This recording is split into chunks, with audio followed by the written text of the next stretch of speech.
রাত 12টায় রয়েছে অঞ্জন রায়ের উপস্থাপনা ও প্রযোজনায় 21 স্টুডিও থেকে সরাসরি সম্প্রচারিত টক শো বাংলা লিংক 21 রাত। দর্শক, আপনাদের পছন্দের কথা চিন্তা করে 21 টেলিভিশন তাদের অনুষ্ঠান প্রচারের চেষ্টা করে। তাই নিয়মিত 21 টেলিভিশন দেখুন। আপনি যা দেখতে চান তার সবই আছে 21 অনুষ্ঠান মালায়। এবার আমন্ত্রিত অতিথির সাথে গল্প স্বল্প। আমাদের স্টুডিওতে এই মুহূর্তে উপস্থিত আছেন কৃষি বিশেষজ্ঞ খায়রুল আলম বিল্লাহ। স্বাগত 21 দুপুরে। ধন্যবাদ আপনাকে এবং আপনার মাধ্যমে আমি 21 টিভির সবাইকে শুভেচ্ছা এবং ধন্যবাদ জানাচ্ছি এবং সাথে সাথে যারা এই অনুষ্ঠান দেখছেন তাদেরকে আমি আমার শুভেচ্ছা জানাচ্ছি।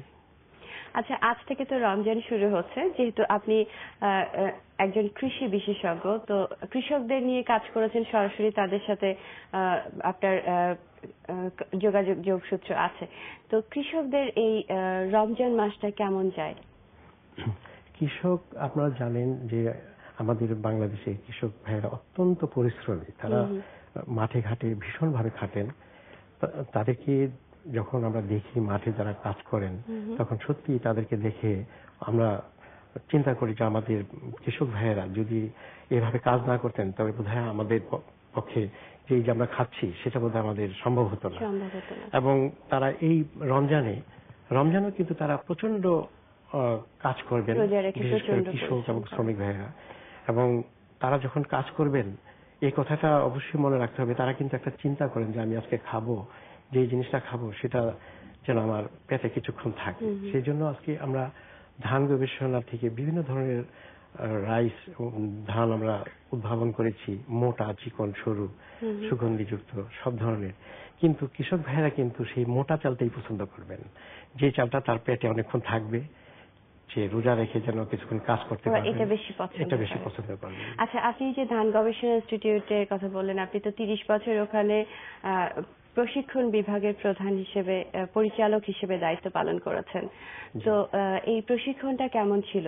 এটা কি সরাসরি কৃষকদেরকে প্রশিক্ষণ দিয়ে থাকতেন আপনি? এই প্রশিক্ষণটা বাংলাদেশ ধান গবেষণা ইনস্টিটিউটের যে প্রশিক্ষণ, এটা আন্তর্জাতিক মানের একটা প্রশিক্ষণ। এখানে ধান এবং অন্যান্য ক্রপের উপর প্রশিক্ষণ দেওয়া হয়, তবে বিশেষভাবে ধান উৎপাদনের উপরেই প্রশিক্ষণটা দেওয়া হয়। এবং এটা বিশেষ করে প্রশিক্ষক, ট্রেনিং ফর দ্য ট্রেনার, এদের জন্য এটা প্ল্যান করা এবং ওইভাবেই করা হয়। কিন্তু তা সত্ত্বেও সেখানে আমরা সরাসরি কিছু ফার্মারদের আমরা প্রশিক্ষণ দিয়ে থাকতাম। আমি 30 বছর ধান গবেষণাতে ছিলাম এবং এর বেশিরভাগ সময়টাই আমি প্রশিক্ষণের সাথে জড়িত ছিলাম। প্রশিক্ষণ বিভাগের প্রধান হিসাবে আমি দেখেছি যে কৃষকদের যখন আমরা প্রশিক্ষণ দিতাম সরাসরি, তারা এই প্রশিক্ষণটাকে এত সুন্দরভাবে গ্রহণ করতেন এবং তারা আরো চাইতেন যে আমরা যেন আরো প্রশিক্ষণ নিতে পারি। অন্যান্য কৃষকরাও কিন্তু খুব উদ্বৃত্ত হতো যে আমরা কেন এই প্রশিক্ষণটা নিতে পারবো না। কিন্তু আমাদের পক্ষে, ধান গবেষণার পক্ষে সম্ভব না যে দেশের সমস্ত কৃষকদের প্রশিক্ষণ করা, যার জন্য কৃষি যে আমাদের যে সম্প্রসারণ কর্মী আছেন, কর্মকর্তা কর্মী যারা আছেন, গ্রাসরুট লেভেলে যারা কাজ করেন ধান নিয়ে বা তাদেরকে আমরা প্রশিক্ষণ দিয়ে দিই এবং তারা মাঠে যেয়ে আবার তাদের কিছু যারা কর্মকর্তা আছে তাদেরকে প্রশিক্ষণ দেন। এইভাবে এটা ছড়িয়ে যায় চারিদিকে এবং গ্রাসরুট লেভেল পর্যন্ত চলে যায়। কিন্তু তা সত্ত্বেও আমরা দেখেছি যে কৃষক, আমরা যখন ভিজিতে যেতাম, কৃষক জমিতে যেতাম, কৃষকদের সাথে আলাপ করতাম, তারা কিন্তু সরাসরি চাইতেন যে আমরা যেন তাদেরকে কিছু প্রশিক্ষণ দিই, একদম সরাসরি প্রশিক্ষণ দিই। তো এই যে আপনারা যে প্রশিক্ষণটা দিচ্ছেন উচ্চ ফলনশীল ধানের জন্য, তো বাংলাদেশ এই উচ্চ ফলনশীল ধানের ক্ষেত্রে কতখানি এগিয়ে আছে ছোট্ট করে জানতে চাইবো। আচ্ছা, খুব ভালো বলেছেন। আমাদের উচ্চ ফলনশীল জাত প্রথম আমাদের শুরু হয় 64, 65, 67 থেকে। ইরির যে ধানটা ছিল, আমরা ইরি 8 বলতাম, যেটা থেকে ইরি ধান আসতো, সেই ইরি ধানটা কিন্তু আমাদের দেশে প্রথম আসে উচ্চ ফলনশীল। পরবর্তীতে 1970 সাল থেকে আমাদের বাংলাদেশ ধান গবেষণার কার্যক্রম শুরু হয় এবং তারপর থেকে 70-এর পরে প্রতি বছরই কিন্তু একটা করে, প্রায় আমাদের একটা বা দুটা করে ভ্যারাইটি, নতুন নতুন জাত কিন্তু আমাদের উদ্ভাবন করেছে আমাদের বিজ্ঞানীরা। এবং আমাদের যে বাংলাদেশের বিজ্ঞানীরা অত্যন্ত, এখানে আমরা বলবো যে তারা ডেডিকেটেড, ভীষণভাবে ডেডিকেটেড। তারা দেশের প্রতি ডেডিকেট আমি বলবো, সমাজের প্রতি এবং আমাদের কৃষক বন্ধুদের প্রতি তারা ডেডিকেট, আমাদের যারা আমাদের বিজ্ঞানী যারা কাজ করেছেন। তো এই যে ওনারা যে কাজ করছেন যে ধানের উচ্চ ফলনশীলতার জন্য, তো এক্ষেত্রে কৃষকরা কি করতে পারে? কৃষক আমরা যে ধানগুলো, আপনি প্রথমে যে প্রশ্নটা করেছিলেন যে আমরা কতটুকু করতে পেরেছি, আমরা এখন পর্যন্ত বাংলাদেশ ধান গবেষণা থেকে 52টা আমরা ধানের নতুন জাত বের হয়েছে এবং 4টা হাইব্রিড ধান আমরা এখানে বের করেছি যা উচ্চ ফলনশীল। উচ্চ ফলনশীল আমরা উফসি বলি যেটাকে উচ্চ ফলনশীল জাত, তার থেকে হাইব্রিডটা কিন্তু তার চেয়ে আরো বেশি ফলন দেয়। সেরকম আরো 4টা জাত আমরা বের করেছি। এবং সবচেয়ে বড় কথা, বাংলাদেশ ধান গবেষণার বিজ্ঞানীরা আমাদের যে দেশের এলাকা ভিত্তিক কোন এলাকাতে বা কখন খরা, কিছু কিছু এলাকা আছে যেখানে খরা হয়, কিছু কিছু এলাকা আছে যেখানে লবণাক্ত, কিছু আছে যেখানে অতিবৃষ্টি ডুবন্ত এলাকা থাকে, হাওর এলাকা। প্রত্যেকটা অঞ্চলের কথা চিন্তা করে আমাদের বিজ্ঞানীরা কিন্তু কাজ করেছেন এবং সেভাবে কিন্তু ধান ডেভেলপ করেছেন এবং নতুন নতুন ভ্যারাইটি তারা দিয়েছেন। এটা আমি বলবো যে আন্তর্জাতিক ধান গবেষণা কেন্দ্র যা করছেন তাদের সাথে মিলেই আমরা করছি। কিন্তু বাংলাদেশের পরিপ্রেক্ষিতে আমাদের বিজ্ঞানীরা যথেষ্ট করেছেন এবং তারা ডেডিকেটেড এখনো করে। এই যে বিভিন্ন প্রজাতির নতুন নতুন ধান উদ্ভাবন করা হচ্ছে, তো এতে কি আমাদের খাদ্য ঘাটতিটা কতখানি পূরণ হচ্ছে? আমাদের খাদ্য ঘাটতি, আমি একটা বলবো আপনাকে, একটা যদি উদাহরণ দিই, আমাদের স্বাধীনতার সময় আমাদের যে লোক সংখ্যা ছিল, আমাদের যে এরিয়া ছিল, মানে জমি যা ছিল তার থেকে কিন্তু কমে গেছে। আমাদের লোক সংখ্যা যা ছিল তার কিন্তু ডাবল আমাদের হয়ে গেছে, তাই না? এখন লোক সংখ্যা অনেক ডাবল। আমি বলবো যে তখন ছিল, আমরা বলতাম 7.5 কোটি, এখন 15 কোটি আমাদের লোক সংখ্যা আমরা বলি, তার চেয়েও বেশি হবে। তো তখনই কিন্তু আমাদের যে খাদ্য সমস্যা যা বলতাম তার চেয়ে কিন্তু আমাদের অনেক কমে গেছে এবং আমরা কিন্তু এখন খাদ্যের স্বয়ংসম্পূর্ণ দ্বার প্রান্তে আমরা বলবো। কিন্তু আমরা দ্বার প্রান্তে বলার পরও আমাদের যে জনসংখ্যার চাপ, সেটা কিন্তু আমাদের সহ্য করতে হচ্ছে। এইটি আমাদের কাছে একটা বড় চ্যালেঞ্জ হয়ে দাঁড়িয়েছে।